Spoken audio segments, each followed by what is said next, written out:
All right, thank you, Jessica. Shops in downtown Tuscumbia still feeling the effects from that EF1 tornado that hit. Many are still closed for repairs. Over a week later, News 17's Carolyn Kimball caught up with the store owner about what's next.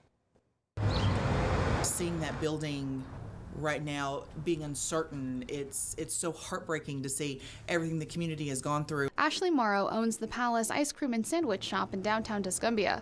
She remembers the night she learned an EF1 tornado hit the building. I ran out the door to come downtown that night to put my eyeballs on what happened, and when you walk in and you see the devastation of roofs laying on the ground and on top of buildings, it's so unnatural and it's such a shock. The tornado mainly damaged the roof of the 119-year-old building, but falling debris made it too dangerous to enter. That building is part of a contiguous set of buildings.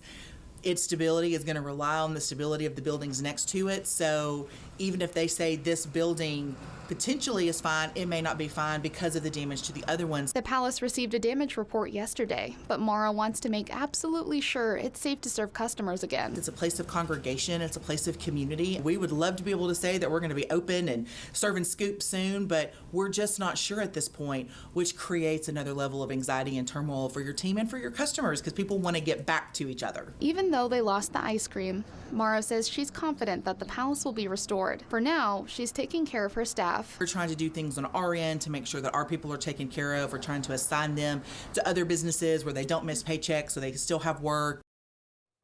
Morrow said the Palace has a tentative opening date of Thursday.